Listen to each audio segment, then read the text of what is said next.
All right, guys, now it's time to set the door. We're going to use our 5-step process to set this door. First thing is, all we need is 2 wedge shims. Like I said before, this is the only time that we use wedge shims on our carpentry jobs, and it's just in one place. I know that some of the guys, they set up their Jambmaster to have all those little shimming points. There's one shim point that I like to control with wedge shims, and you'll see that here in a second. And then 3-inch screws.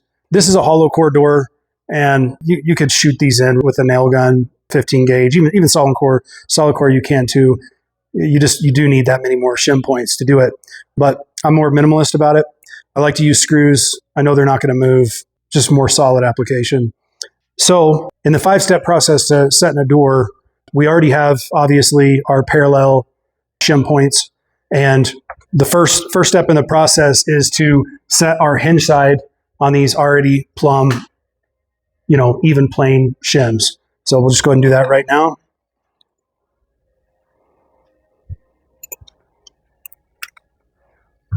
Just going to go behind the doorstop, or where the doorstop would be. Throw in a few screws. First, I'm just going to do top and bottom for the time being.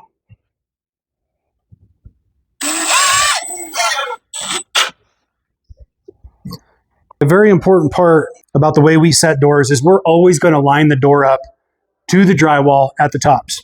I don't care about plumb. I don't care about any of that stuff. Some guys tell me all the time, oh, you're going to get a ghost swing and da-da-da-da. Look, trim's going to go on this, and I do not want the top of my door hanging out, and the amount of times that we've had a ghost swing are incredibly minimal. And so in the case that you get a ghost swing, bend a hinge pin, and I know I'm going to get comments about that too. Bend a hinge pin and prevent the ghost swing, but line your door up to the drywall at the tops, right? Your bottoms, I'm going to show you how, even if you got a jack leg opening, right, how we deal with that jack leg opening to make it easy to trim. But the ultimate goal is to stay at that foundational 0. So when we go to trim the door, it's very simple, very fast, and great quality. The possibility for great quality. So we're just going to line it up at the top. We want to also line it up at the bottom too, best possible. And then we can just screw in the screw into our shim. Okay, it's lined up good. Now we're going to screw in our bottom one. Just get that the rest of the way lined up.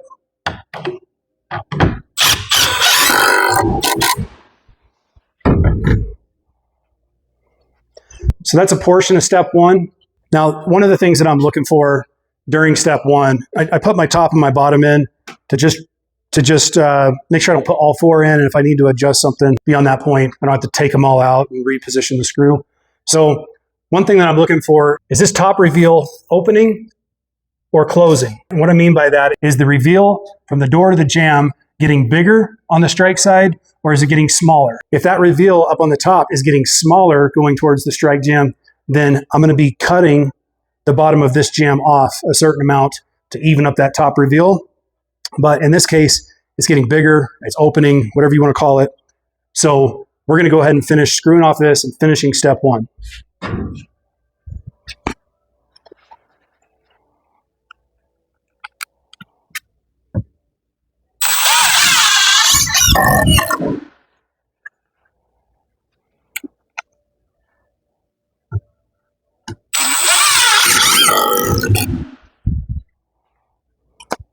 Another thing, a lot of people, or some carpenters, are going to be like, you should be pre-drilling. No, pick the right screw.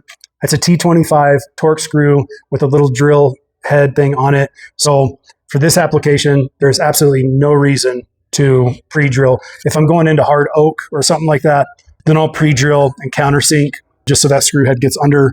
So then whenever I go to put my doorstop on, the doorstop sits nice and flat and flush. So now that we're done with step 1, now we got step 2. Now in step 2, the only thing that so step 1 is from here to here. So we're just going to, in this step process, we're just going to move around the door. And so we go from step 1, that's right here, to step 2. Step 2, we're just looking at this reveal right here. Just this one. We just want to get that thing set, and then we'll move on to step 3. So what we're going to do is we're going to get the door closed, lined up, okay? And we're just going to look at it, put a shim in that side and this side. It's a very small door opening, so there's not a lot of space for shims. Now, anytime you're screwing or using screws to set a door, you want to account for a little bit of that power of sucking in. So you may want to over shim at first so you don't have to go back, pull a screw out, adjust your shims. But if you set it to exactly where you want it and then screw in a screw, it's going to suck it a little more. So just take into account for that. So we're just going to judge that. I'm just going to give it a little more.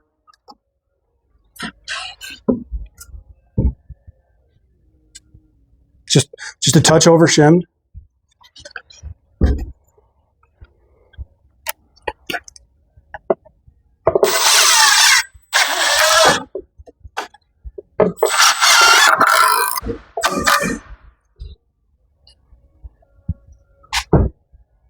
Okay, so I sucked it back just a little bit. Now this reveal right here is exactly where I want it. It's perfect. Now that step 2 is done, we're going to move on to step 3. So step 3, right, is going to be this top reveal. We want to get this top reveal to be absolutely perfect. We want perfect reveals all the way around the door. And so what we need to do here is we're going to have to cut down this jamb right here because it's a little bit too tall. So I'm going to take drywall shims and I'm going to stuff as many drywall shims, the 30-second kind, in here until I can't anymore. And then I'm going to come over here and do the same thing until I can't anymore. And then I'm going to take the difference, right? And I'm going to put it on the floor and I'm going to use my fine saw to cut off the bottom of this jamb.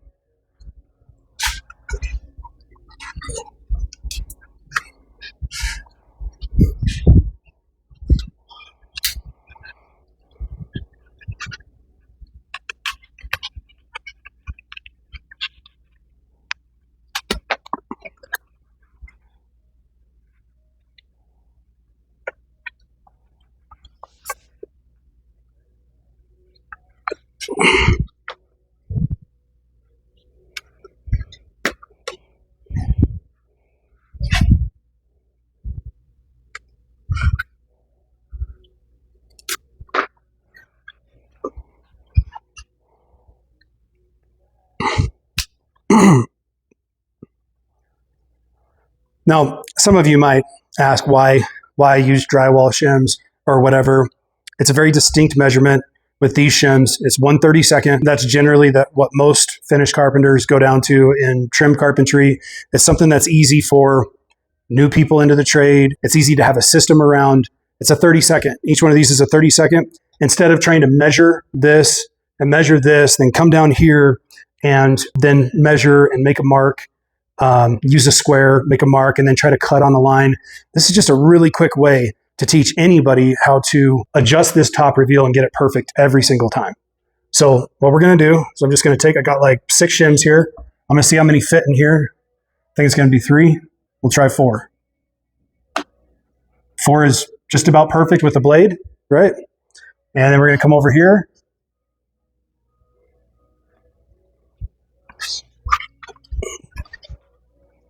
We're going to come over here. It's a little bit more snug. Let's try 5 over here. So 5 is snug. And 7 was snug. So we're going to take 2, right? Difference between 5 and 7. And we're going to cut off this jamb leg by putting this on the floor and then using a fine saw. So we're going to use this oscillating saw with a Pro Curve Milwaukee blade. It's what we found to be just the best all around for hardwood and the softwood. I know some people are going to come in the comments and say, that's too aggressive of a blade for pine. Whatever. I've done it 1,000 times and never had a problem.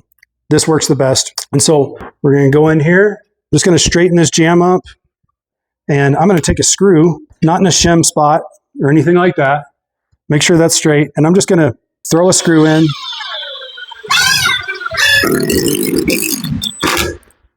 Not all the way in, just to hold it in place, right? Then I'm going to take my 2 shims. Just going to put them right on the floor, right? And that's going to protect, if you got wood floor, well, any type of floor, it's going to protect it from the blade, scratching it up. But there's a very important way to do this to ensure that you're cutting up on the jamb so you don't leave kind of extra in the back. And so what's going to happen is first I'm going to go in at just a little bit of angle just to make like maybe a 16th or a little deeper cut, just at a little bit of an angle down. And then as soon as I've made that cut, my teeth of my blade are in the wood, then I'm going to drop the battery to the floor. And so my blade is coming up just a little bit. And that's going to give that up cut just ever so slightly, just to ensure that there's not more material on the back than the front.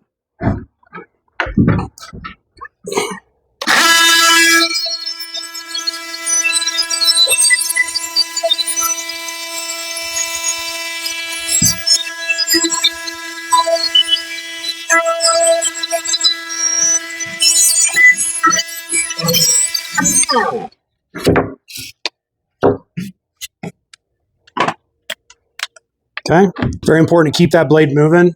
Those blades are expensive, and if you just set it in one spot, it's going to heat up the blade. Those teeth are going to become brittle, and they're going to break off, and it's just not going to cut very good. So you always keep that thing moving side to side. You don't need a bunch of force on it. Let the blade do the work.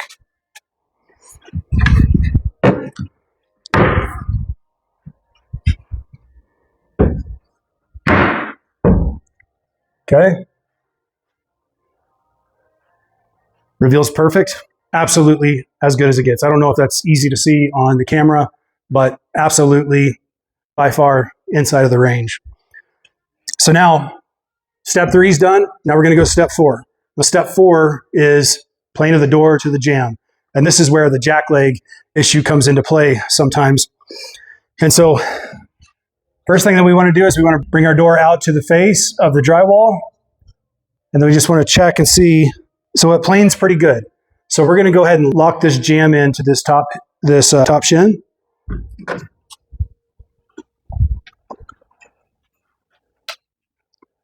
Just go ahead and get it started. We're going to give it a little bit of a downward screw.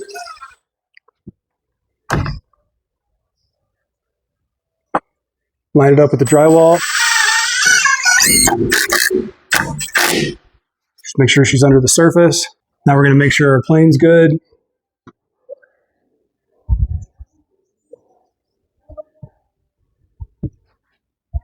Okay. Now we're going to go ahead and what we call set the plane by putting a second screw in here. It doesn't mean that this reveal on this strike side is correct yet.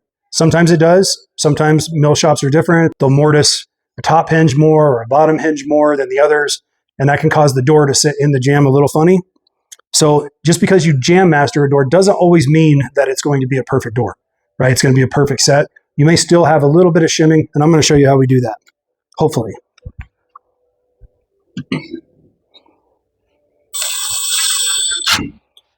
Okay.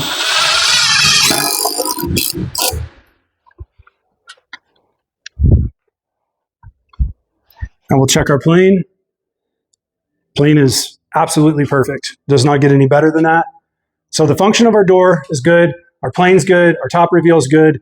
That's step 1, step 2, step 3, and step 4 that we've completed. Now we got step 5. And I'm actually glad that this is a Home Depot door. And the door is obviously not parallel, doesn't sit in a parallel opening. So what we have here, as you can see, is we've got good reveal from the top to our first shim, and then we start to open all the way down. So we're going to fix that. I am going to, it looks like we're good to really just to here. Looks like that needs 1 shim. This needs 2 shims. That needs 3 shims. We're going to see it. We're just going to see if that works. We're never going to take both our screws that helped us set our plane. We're never going to be without 2 screws. So we want to make sure that we're shimming, leaving at least 2 screws in the jamb at all times. Once we get these shim points screwed in, then we'll take that shim point out, go ahead and put the 3 shims in there. So we'll go ahead and do that right now.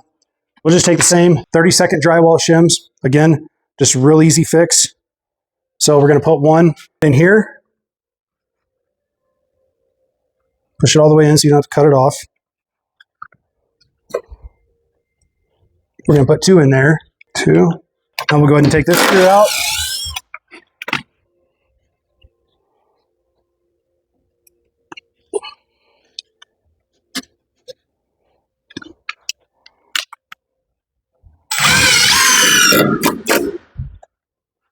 Do a little check. Now the bottom of the tail is not going to look perfect just yet, but we're just going to adjust that real quick. Okay, that's perfect down to there. And now all we need to do is just pry this over just a little bit, just get it in there. Now, you can do whatever you want with what we call the tails, and that's from this point down and this point down. Now for us, we use a back out screw to set those in place. And then when we come through to set our casing, we'll set it. I know some people will say that's not enough strength, right? We put ample amount of nails into the jamb from the casing and into the wall. Plenty of strength, right? Even to be kicked or whatever happens during normal usage. But you can certainly shim that. We don't shim it with the Jambmaster because you're getting close to the floor. I know some guys they've cut like an edge of their router off with the Jambmaster to be able to shim way close to the floor. We just don't see the necessary need. We're looking for speed and everything to work inside of our 5-step process. And this by far is what we found to be the most efficient way to set a door. And it's just fast, it's consistent quality, it's easy to teach, it's duplicatable, and you can really move through some doors with this. But that's a perfect door. That's definitely something that we can teach new people coming in inside of an hour how to set it. It doesn't have the door stop on it, so it's not stopping at flush, but that's how we set a door. Now, next video, stay tuned. Go to the next part in the series. We're going to show you how we use TrimListPro, our mobile app for trim carpenters, to trim out a door and how easy and efficient that can be. So thank you for watching. And it sure helps when you guys like and watch these videos. Have a great night.